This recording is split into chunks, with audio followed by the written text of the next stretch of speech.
दोस्तों आज हम बात करेंगे एक बहुत ही कॉमन प्रॉब्लम के बारे में जो कि है खर्राटे।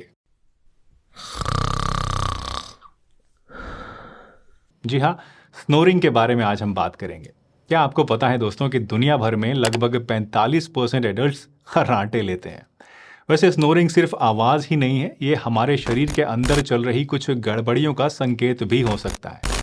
तो आज की इस वीडियो में मैं आपको बताऊंगा स्नोरिंग के कुछ बहुत ही आम कारण, इसके कॉजेज़, इससे होने वाले हेल्थ रिस्क के बारे में हम डिस्कस करेंगे। कुछ होम रेमेडीज़ भी मैं आपको बताऊंगा और कुछ सिंपल टिप्स भी आपको बताऊंगा जो खर्राटों की इस प्रॉब्लम से आपको छुटकारा दिला सकते हैं। तो चलिए बिना किसी देरी के इस इंटरेस्टिंग वीडियो को शुरू करते हैं और जानते हैं इन सभी चीज़ों के बारे में पूरी डिटेल से।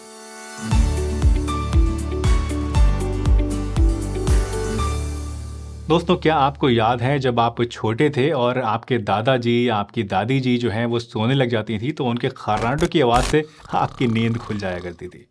या फिर आज भी अगर हम बात करें तो कई बार ट्रेन या बस से जब हम जर्नी कर रहे होते हैं तो हमारे बगल में कोई ऐसे अंकल आंटी बैठे होते हैं जो ज़ोर ज़ोर से खर्राटे ले रहे होते हैं और उससे हमें बड़ी परेशानी होती है।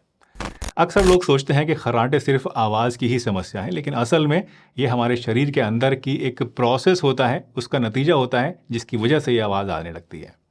जब हम सोते हैं दोस्तों तो हमारी गले की मांसपेशियां यानी जो थ्रोट मसल्स होती हैं ये रिलैक्स हो जाती हैं और जब हवा इन रिलैक्स मांसपेशियों से गुजरती है तो वो वाइब्रेशन होता है वहाँ पे और उसकी वजह से ये खर्राटों की आवाज़ जो है वो बाहर आने लगती है। अब इस प्रोसेस को और भी अच्छी तरह से समझने के लिए हमें हमारे रेस्पिरेटरी सिस्टम की जो एनाटॉमी है उसको समझना होगा।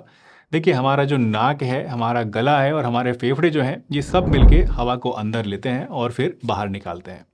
लेकिन जब ये हवा हमारे नाक या गले के उस पार्ट से गुजरती है जो कि नैरो हो तो उसकी वजह से ये आवाज़ आने लगती है। ठीक वैसे ही जैसे बांसुरी के अंदर जब हवा फूकी जाती है तो उसमें से आवाज़ निकलती है। अब सवाल आता है कि कौन कौन सी ऐसी चीज़ें हैं जो कि खर्राटों को बढ़ा सकती हैं। तो पहली बात तो ये कि उम्र के साथ हमारी थ्रोट मसल्स जो हैं वो लूज़ होने लग जाती हैं, इसलिए उम्र एक बहुत बड़ा रोल प्ले करती है और अक्सर इसीलिए एक उम्र के बाद ही खर्राटे चलने शुरू होते हैं। आपने अक्सर देखा होगा कि बच्चों के अंदर खर्राटे जो है वो अक्सर नहीं आते हैं।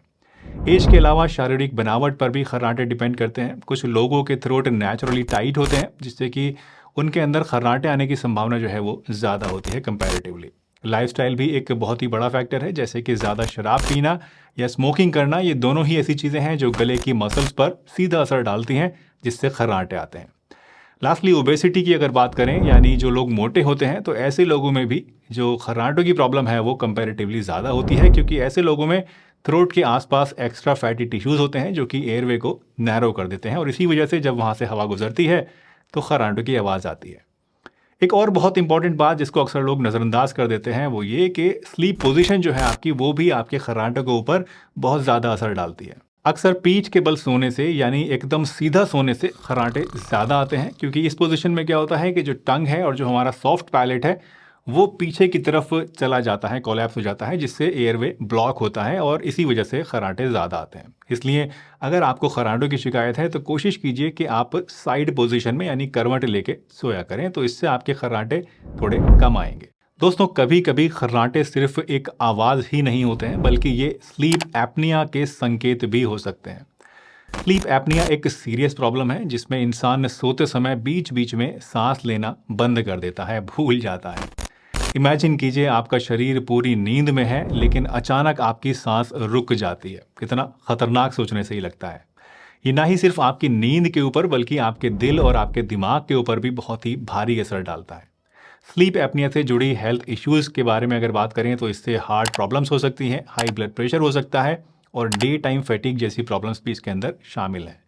एक स्टडी के अनुसार जो लोग रेगुलरली स्नोर करते हैं उनमें हार्ट अटैक का रिस्क उन लोगों से 33% ज़्यादा होता है जो खर्राटे नहीं लेते हैं।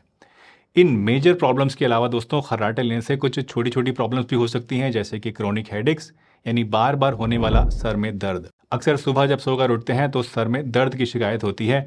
10-12 घंटे सोने के बाद भी कई बार लगता है कि बॉडी फ्रेश नहीं है और सुस्ती आती रहती है, नींद आती रहती है। ये कुछ ऐसी प्रॉब्लम्स हैं जो कि स्नोरिंग की वजह से हो सकती हैं, स्लीप एपनिया की वजह से हो सकती हैं।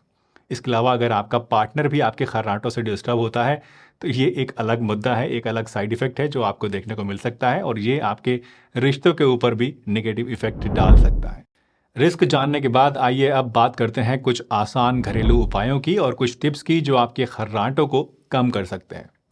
तो सबसे पहला उपाय है दोस्तों, लाइफस्टाइल में कुछ बदलाव लाना।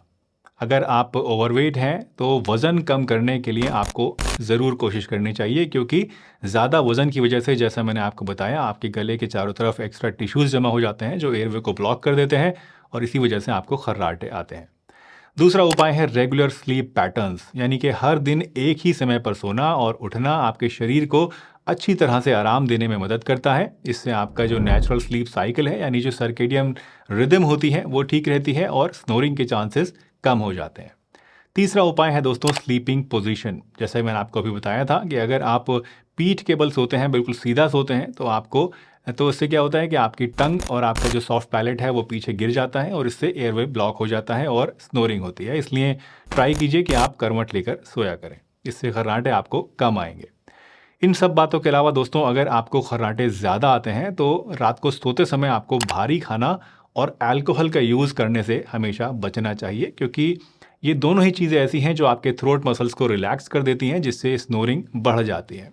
इसके साथ ही पर्याप्त मात्रा में आपको पानी ज़रूर पीना चाहिए। डिहाइड्रेशन से बचना चाहिए, क्योंकि डिहाइड्रेशन की वजह से, पानी की कमी की वजह से भी स्नोरिंग हो सकती है। और लास्टली एक और इम्पॉर्टेंट बात, यानी कि थ्रोट एक्सरसाइजेस और योगा। जी हाँ, आपके गले की मसल्स को मजबूत करने के लिए कुछ स्पेसिफिक एक्सरसाइजेस भी होती हैं, कुछ योगा टेक्निक्स भी होती हैं जो आप इनके इंस्ट्रक्टर से, इनके स्पेशलिस्ट से सीख सकते हैं और अपने स्नोरिंग की प्रॉब्लम को काफ़ी हद तक कम कर सकते हैं। इन टिप्स के अलावा कुछ सिंपल ट्रिक्स भी आप अपना सकते हैं, जैसे कि अपने सर को थोड़ा सा एलिवेट करना, यानी कि मोटे तकिए का इस्तेमाल करना, या बेड का हेड वाला जो साइड होता है उसको थोड़ा सा ऊपर उठा लेना।